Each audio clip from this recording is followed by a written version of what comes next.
Assalamualaikum warahmatullahi wabarakatuh. Perkenalkan, nama saya Alia, kelas Manajemen 222B, NIM 220938110040, dosen pembimbing Bapak Adi SEMM.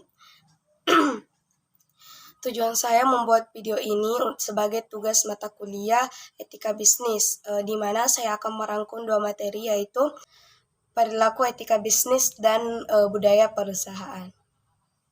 Adapun pembahasan dalam budaya perusahaan, yang pertama, pengertian budaya perusahaan. Kedua, dampak budaya perusahaan terhadap pengambilan keputusan yang etis. Ketiga, perbedaan antara budaya kepatuhan dan budaya berdasarkan nilai-nilai.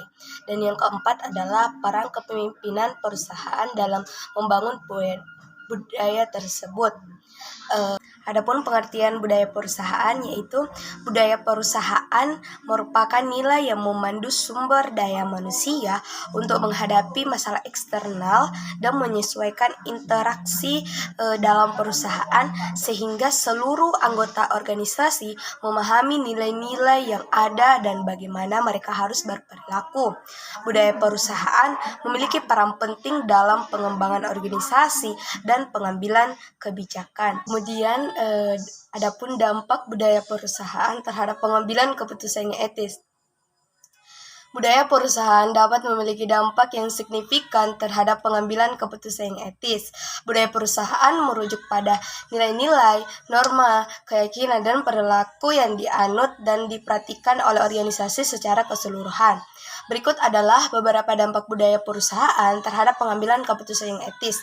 Yang pertama, nilai-nilai yang ditekankan, yaitu budaya perusahaan yang kuat dan jelas dalam mempertahankan nilai-nilai etika, integritas, kejujuran, keadilan, dan tanggung jawab sosial akan memberikan pengaruh positif terhadap pengambilan keputusan yang etis. Yang kedua, lingkungan kerja yang mendukung, yaitu budaya perusahaan yang mendorong komunikasi terbuka, saling percaya, dan kerjasama dapat menciptakan lingkungan di mana karyawan merasa nyaman untuk mengajukan pertanyaan atau memunculkan masalah etis yang mungkin mereka hadapi. Kemudian, perbedaan antara budaya kepatuhan dan budaya berdasarkan nilai-nilai.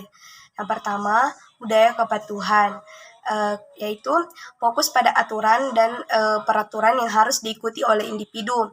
Kemudian, menekankan ketaatan terhadap otoritas dan struktur hierarki yang ada. Kemudian yang ketiga, terdapat norma dan prosedur yang harus diikuti secara ketat. Kemudian pemenuhan tugas dan tanggung jawab diutamakan daripada pengekspresian diri atau kebebasan individual.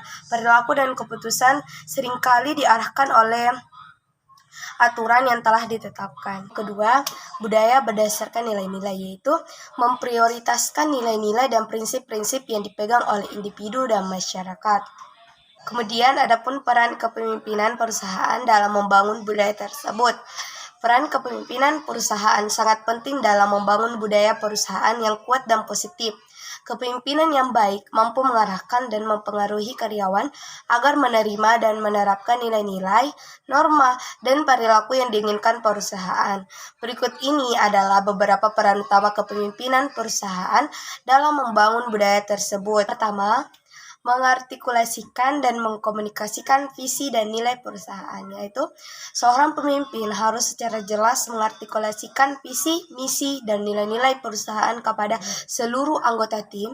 Komunikasi yang efektif tentang tujuan jangka panjang dan nilai-nilai perusahaan membantu membangun pemahaman dan komitmen bersama. Kemudian yang kedua, memberikan contoh dan memperhatikan budaya yang diinginkan, yaitu kepemimpinan perusahaan harus menjadi contoh yang baik dalam menerapkan nilai-nilai dan perilaku. Ketiga, mempromosikan kolaborasi dan pemecahan masalah, yaitu kepemimpinan perusahaan harus membangun lingkungan kerja yang mendorong kolaborasi, tim kerja yang efektif, dan pemecahan masalah bersama. Memotivasi karyawan untuk berbagi ide, berkolaborasi, dan memberikan masukan konstruktif akan memperkuat budaya yang berfokus pada inovasi dan kualitas kerja. Kemudian yang keempat, memberikan umpan balik dan pengakuan, yaitu pemimpin perusahaan harus memberikan umpan balik secara teratur kepada karyawan tentang kinerja mereka. Pengakuan atas kontribusi dan prestasi karyawan juga penting dalam membangun budaya yang positif. Dengan memberikan umpan balik yang jelas dan konstruktif, pemimpin dapat membantu karyawan berkembang dan memperbaiki kinerja mereka. Kemudian yang kelima, membangun komitmen dan motivasi, yaitu kepemimpinan yang kuat mampu menginspirasi dan memotivasi karyawan. Pemimpin perusahaan harus mampu mengartikulasikan tujuan perusahaan dengan cara yang memotivasi dan mendorong karyawan untuk berkinerja tinggi. Membangun komitmen yang kuat terhadap visi dan tujuan perusahaan membantu menciptakan budaya yang berfokus pada pencapaian hasil yang luar biasa. Kemudian yang keenam, mengelola perubahan, yaitu perubahan adalah bagian alami dari pertumbuhan perusahaan. Pemimpin perusahaan harus memiliki keterampilan dalam mengelola perubahan dan membantu karyawan beradaptasi dengan perubahan tersebut. Kepemimpinan yang efektif dalam mengelola perubahan membantu menciptakan budaya yang responsif dan adaptif. Melalui peran-peran ini, kepemimpinan perusahaan dapat memainkan peran yang sangat penting dalam membangun budaya yang positif dan kuat. Dalam budaya yang baik, nilai-nilai perusahaan diinternalisasi oleh setiap anggota tim dan budaya tersebut menjadi pendorong utama untuk kinerja tinggi. Berikutnya adalah materi etika perilaku bisnis, di mana good business is ethical business, yaitu bisnis yang baik adalah bisnis yang beretika.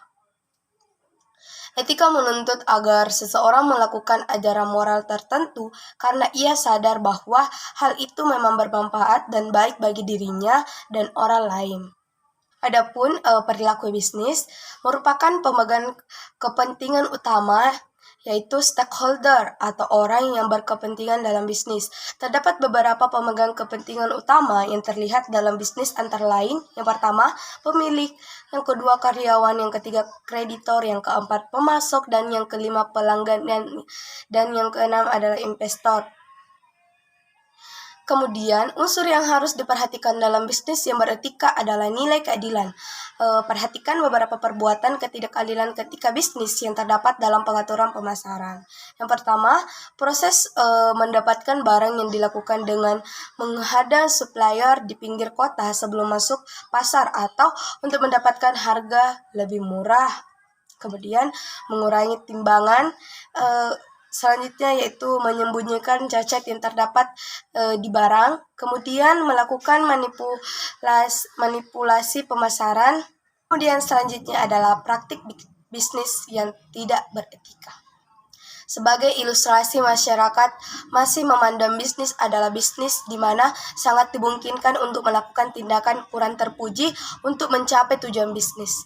Misalnya, melakukan penyuapan untuk mendapatkan izin usaha, melakukan praktik kecurangan dalam produksi maupun melakukan manipulasi pemasaran. Pemikiran yang salah bahwa bisnis tidak ada hubungannya dengan etika atau moralitas, dan moralitas hanya dianggap sebagai mitos dalam bisnis. Kemudian, etika perilaku produsen. Produksi merupakan aktivitas menghasilkan barang dan jasa melalui proses transformasi input menjadi output tertentu secara profesional dan bertanggung jawab dengan tujuan agar hasil produksi dapat dimanfaatkan oleh konsumen dengan baik. Kewajiban produsen adalah menjamin bahwa produk yang dihasilkan tidak merugikan dan membahayakan konsumen. Kemudian, etika perilaku supplier. Untuk mengelola aliran barang, informasi dari seluruh aktivitas perusahaan, diperlukan suatu konsep yang disebut manajemen rantai pasokan atau supply chain management. SCM merupakan rangkaian pendekatan yang digunakan untuk menginteraksikan pemasok, produsen, gudang, dan toko secara efektif agar persediaan barang dapat diproduksi dan dikontribusikan pada jumlah yang tepat, ke lokasi yang tepat, dan pada waktu yang tepat, sehingga biaya keseluruhan sistem dapat diminimalisasi selagi berusaha memuaskan kebutuhan dan layanan. Kemudian selanjutnya adalah etika berperilaku investor dan pemegang saham. Pemegang saham sebagai pemilik modal memiliki hak dan tanggung jawab atas perusahaan sesuai dengan peraturan perundang-undangan agar anggaran dasar perusahaan. Kemudian adapun prinsip-prinsip yang perlu diperhatikan oleh pemegang saham sebagai berikut. Yang pertama, pemegang saham harus menyadari bahwa dalam melaksanakan hak dan tanggung jawabnya harus memperhatikan juga kelangsungan hidup perusahaan. Kemudian yang kedua, perusahaan harus menjamin dapat terpenuhinya hak dan tanggung jawab pemegang saham atas dasar asas kewajaran dan kesetaraan sesuai dengan peraturan perundang-undangan dan anggaran dasar perusahaan. Kemudian, etika perilaku pemilik perusahaan. Pemilik perusahaan adalah orang yang memiliki ide untuk memulai suatu bisnis dengan mengorganisasikan, mengelola, dan mengasumsikan risiko suatu bisnis yang dihadapi dari pemula bisnis. Dengan kata lain, pemilik perusahaan adalah orang yang berwenang untuk melakukan segala sesuatu terhadap usaha yang dimilikinya. Kemudian yang terakhir adalah etika perilaku karyawan. Karyawan yang berkualitas adalah aset yang paling berharga bagi perusahaan. Oleh karena itu, perusahaan harus semaksimal mungkin harus mempertahankan karyawannya untuk memudahkan penerapan etika perusahaan dalam kegiatan sehari-hari. Maka nilai-nilai yang terkandung dalam etika harus dituangkan ke dalam manajemen korporasi. Sekian dari saya. Wassalamualaikum warahmatullahi wabarakatuh.